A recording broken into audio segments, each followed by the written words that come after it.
in Matthew chapter 4, verse 16. It says this: "The people who sat in darkness have seen a great light.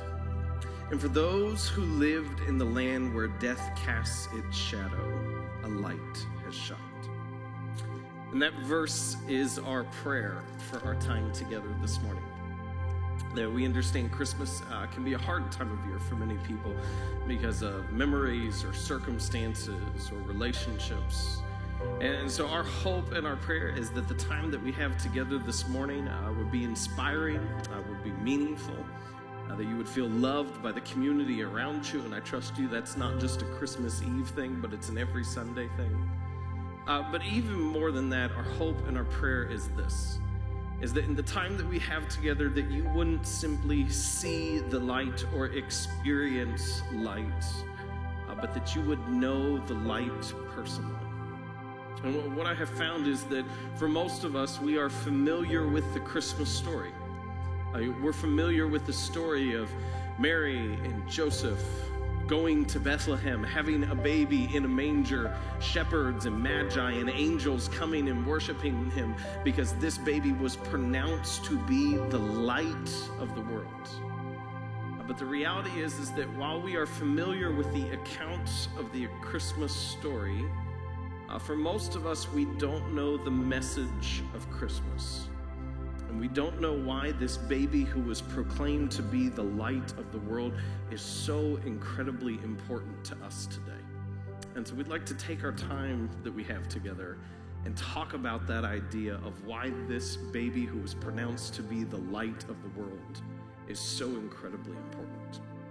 What I think is really interesting is that for as important as this concept of light is to us, as common and as powerful and as important of idea as this is, we actually don't know a ton about how it functions.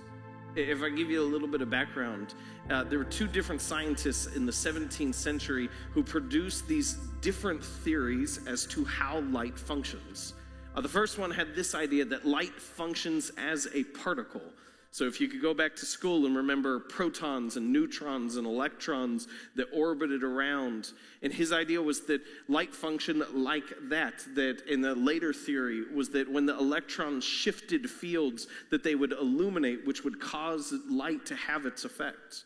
And another scientist in the 17th century said, no, light doesn't function like a particle, light functions like a wave. That there was an electromagnetic field that was created and there was all this energy and activity that took place within this wave, and that's what caused for light to have its effect. And so when there's these two different theories in the 17th century, we would assume that we would have settled that debate today. But that's actually not the case. Here we are, much, much later, and we still don't exactly know how light functions. Let me explain it to you like this. If I were to take a very high-powered flashlight, and not this $4 one that I purchased at Walmart yesterday, and we were in a very, very dark room on the stage, what you would see is you would see a continuous beam of light, that it didn't just exist at a single point or the end point, but that it was full the entire way through. This is how light functions as a wave. And yet you would also see that there was a definitive ending point. There was a spot in which the beam arrived, and it arrived. Each of these different parts arrived at a single point. That would be light as a particle. Now, there is this famous scientific study that has confounded scientists for years as to how it functions that I'd like to explain to you today, and it is known as the two-slit experiment. And if you don't believe anything that I'm going to tell you in the next 3 minutes, you can go to bcnazarene.org/gatherings, and there is a link to a YouTube page of a scientist actually explaining it. I'm not a scientist. I just play one Christmas Eve afternoons. So, this is how the experiment took place. Is they had a board that had a slit in it, and they projected a beam of light onto this board. Now, I want to make a careful note that for this experiment to actually work, you need the proper board, the proper light, and the proper distance, and not this hillbilly version of the experiment that we're doing today. So they had a board that had a slit in it, and they shined a beam of light on it, and they wanted to see what projected on the wall behind it. And they wanted to see it function like a particle or a wave. And so when they did this with the one slit in the board, it projected on the back wall, and it looked something like this, which is how particles function. Imagine it like this. Imagine, let's say you have a handful of somewhat already chewed Skittles, the kind that get stuck in the back cup holders in your van if you have little children like we do. And so if you took that thing of sticky Skittles and you were to throw it at this slit in the board, that is exactly how it would appear behind it, and they would get stuck in that fashion. But so they went a step further, and they said, okay, let's not just do it with one slit. Let's take a board that has two slits in it, and let's see if the light functions any differently. Let's see if it behaves any differently. And so they took a board with two slits, projected light upon it, expecting to find two similar projections behind it, but what they found was actually this. They go, well, that doesn't make sense. You see, that is how a wave functions. And so when the light went through the slit, what you had is you had all these different waves of light that collided together and kind of impacted against each other. Imagine this. Imagine you're standing on the ocean shore and you have these waves coming in. The waves come in at different angles, and so they hit up against each other. And so they have peaks and valleys at different points. They said that's what's taking place in the second one. When the light gets through these two different holes, we have all these light waves on the other side that are impacting against each other. And so it's really focused in some areas and it's spread out in others.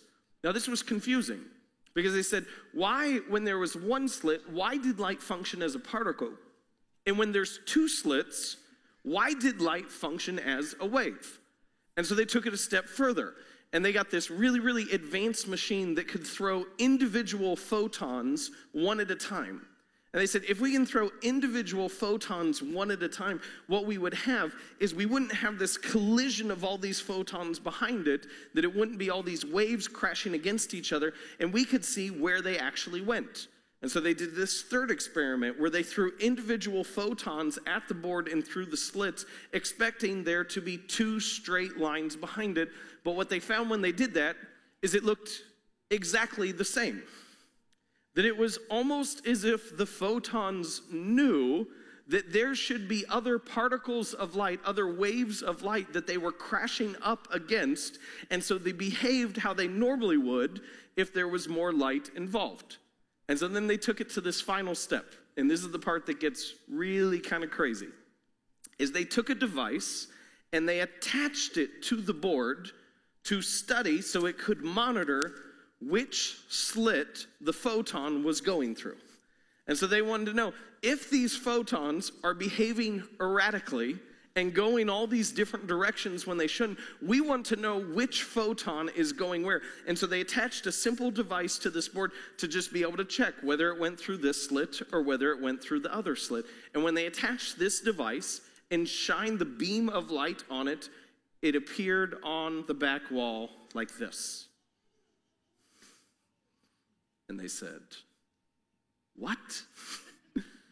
It would be this equivalent.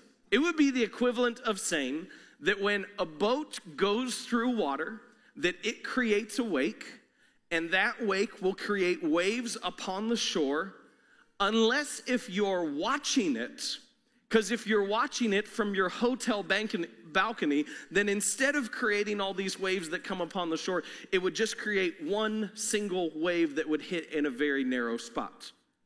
Now you look at that and you go, well, that doesn't make any sense. Like that doesn't sound real. Yet that is how light functions. Isn't that weird? And so we have this thing called light that is incredibly powerful and important and common, and we don't fully grasp how it functions. When we turn it on, it illuminates a room. When we shine it against a mirror, it reflects onto another surface. When we shine it down a hallway that has twists and turns, it bends around corners. When we focus it and put it in the form of a laser, it has the power to perform surgery. And when we take it and put it in the form of a saber and put that saber in the hands of Kylo Ren, he has the power to put down the resistance. These are important things you need to know. And so here's what's amazing, is that we talk about light not just in scientific terms either. We talk about light emotionally and spiritually. Like every single one of us has seen a cartoon where the character gets a great idea and a light bulb appears over their head. And we talk about it in terms of people. When someone is pleasantly surprised, we'll say that their face lit up. When someone is excited and they enter a new environment, we'll say that they lit up a room. When someone is struggling, we'll say they look gloomy. When someone is going through a difficult season, we'll refer to it in the past that they went through a dark time. It's amazing that this thing, light, that is so important that we don't fully grasp it in all these different spheres. Now, there is one thing about light scientifically that we do know, and that's this, that darkness is not a thing. That darkness is only the absence of light. So let me demonstrate like this. If we were to dim the lights of the room and it slowly became darker, there is no one who would rationally say, who turned up the dark? Because that's not a thing. When we walk into a dark room and we want it to be brighter, we don't say, hey, someone turn off the dark. We'd say, hey, would somebody turn on the light? Whenever it's getting darker throughout the day, we don't say, who increased the dark? We understand it's because the sun has set. And yet, while we understand this scientifically, that darkness is not a thing, it's only the absence of light, we have yet to grasp this spiritually. When someone goes through a dark season, we'll speak of it as if darkness has invaded their life. When someone is going through a difficult time emotionally, we'll talk about it as if darkness has been cast upon them. And so we're very aware scientifically that darkness is only the absence of light, and yet we have yet to connect those two together when it comes to our spirits and our souls, which is what makes the message of Christmas so important. You see, throughout the pages of Scripture, what we find is we find a people who are longing for light. We find a group of people who are yearning, who are in angst, who are anxious over this light to come, for darkness to be defeated, for their hope to finally be fulfilled. And so they're in this process where they are waiting for Christmas to come. And the reality is that we don't typically do a good job waiting. So at the beginning of service, we saw this video of all these kids waiting for Christmas cookies, waiting to get 2 Christmas cookies. And I've wondered this, as we've shown it several times. I wonder how that experiment would play out if we had adults wait for Christmas cookies. Would they have the same success rate? Or would we be less patient than the children? And I think the thing that's so interesting, as I've observed over the years, is it's not that adults are more patient than children. We are just better at making excuses. We would just say things like, well, I only wanted 1 cookie anyway. I didn't need the extra calories. That's why I just ate it right away. Or we'll say things like this, I didn't have the time, and so I just ate the cookie right away because I don't have the time to wait for 2 cookies. No, we're not so good at waiting. Because this is what happens. When we are forced to wait, we often wander. When we're forced to wait to gain that energy, that excitement, that hope, that fulfillment that we've been seeking, and it doesn't come immediately in the moment, what we often do is we wander to the next thing. We wander to the next thing, the next hobby, the next job, the next TV show we can be addicted to for 3 weeks at a time, the next relationship. And every time we wander to the next thing, we have this idea that if it's the right thing, it will lift me out of the darkness and enable me to find the light that I've been looking for. You see, it's when we understand this that we can understand why the people in the pages of Scripture are so anxious for Christmas.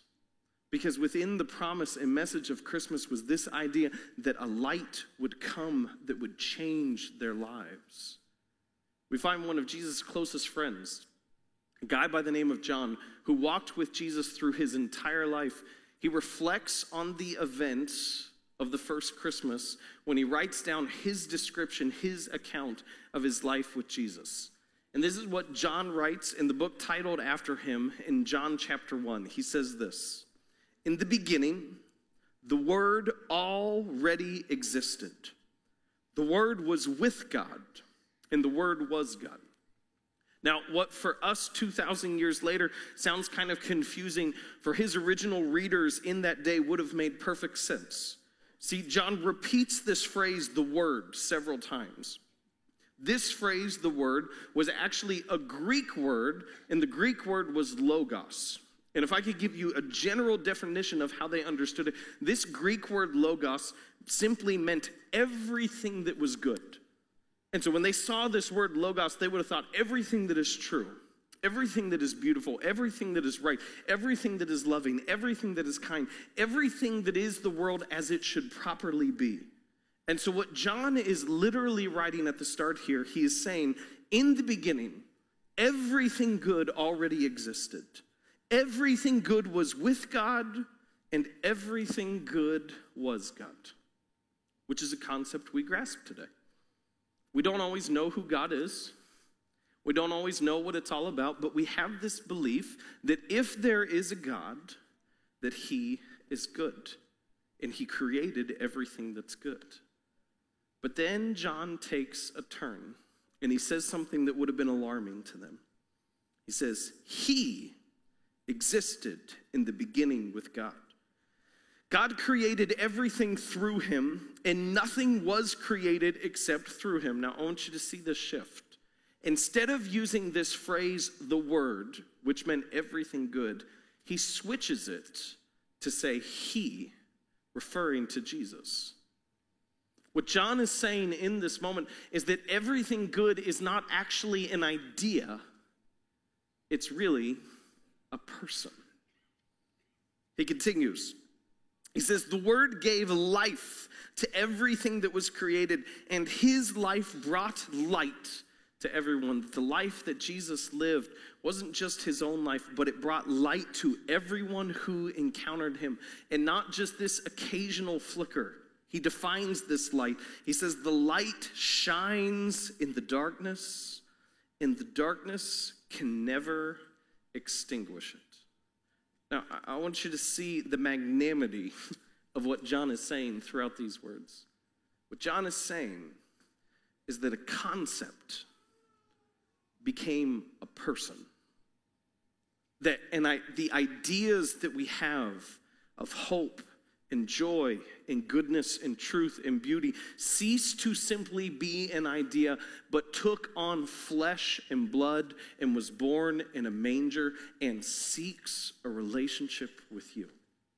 Now, when we hear that originally, that's going to throw us off some. This idea that an idea, a concept, could be contained within a person, but I don't think it's too much of a stretch for us today.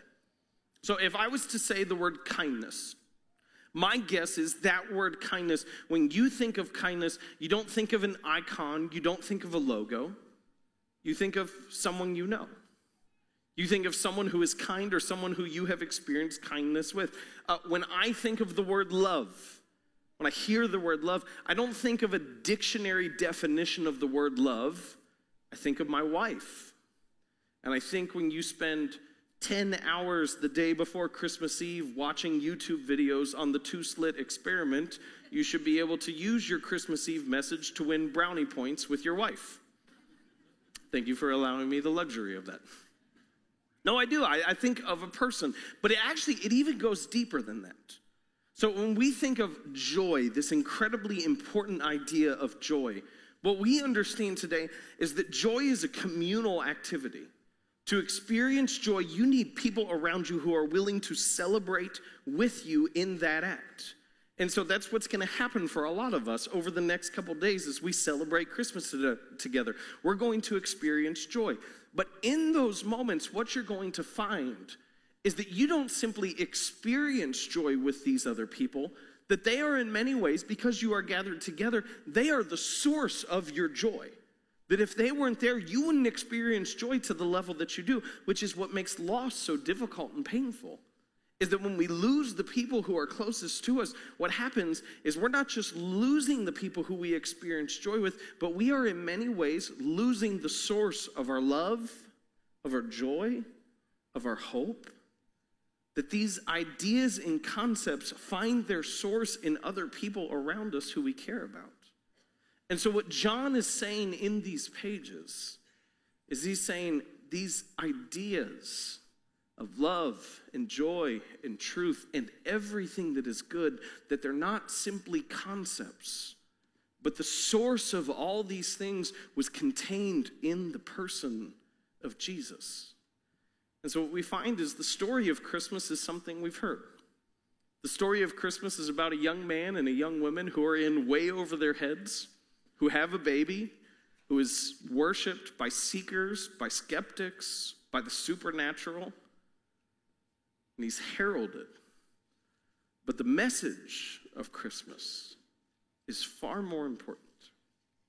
The message of Christmas is you don't have to live in darkness because a light has come. Now, in just a couple moments, we're going to take part in a Christmas Eve tradition that has gone on for many years. And what's going to happen is the band is going to come, and they're going to play the song Silent Night. And while they play this song Silent Night, we're all going to get out our candles that we had when we came in, and we're going to start lighting them here at the front, and you're going to receive the light from someone around you, and you're going to spread that light to someone else. And then as we get closer to the end of the song, Dusty's going to give us a cue, and we're going to raise those lights high as a symbol of the hope and light that we have found. But this is what I would hate. I would hate for us to walk out these doors having seen and experienced that light, but not knowing that light personally. And what the scriptures teach us is this, is that if you will confess with your mouth and believe in your heart that Jesus is Lord, then you will be saved. That his light will enter your life, that your relationship with him will be restored, and you will become a new person. Now, this doesn't mean that you'll never experience darkness, because you will. But the promise is not that you'll never experience darkness. The promise is that the darkness cannot ever extinguish the light. So this is what I'm going to ask. I'm going to ask in just a second that if you would like to accept that invitation to know the light that God is offering, to have a relationship with his son. In just a second, I'm going to pray a prayer. And I'm going to invite you to out loud repeat after me. And you don't have to feel isolated, because this is what's going to take place, is you are surrounded by people in this room who have already made that decision and who are living out that decision as part of this community. And so I'm going to ask those of you who have already made that decision if you would repeat that prayer out loud as well. And if you would do it as a confirmation of your own faith, and as a sign to those around you of the confidence of who you have and what you have met in the person of Jesus. Those of us who have followed Christ for years, can we do that? I need a verbal affirmation to make sure we're not all isolating ourselves. So can we do that? Good. So this is what I'm going to ask. Would you stand? And if you have made that decision previously in your life, or if you would like to make that decision for the very first time, I'm simply going to ask you to repeat after me. And so here we go. Dear Jesus, I want your light in my life. Forgive my sins. Invade my heart. Make me like you. Amen. Now this is what we believe, that if you prayed that prayer, that God's light has entered your life, and your relationship with him has been made right. But I want to tell you this, it is your responsibility to grow that light. to make sure what starts as a flicker can grow into a flame and that it'll expand to everyone around you, which is what we're going to model together what that looks like. So, could we sing together?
Our candles this afternoon and lift them high up in the air as we sing, illuminating the darkness.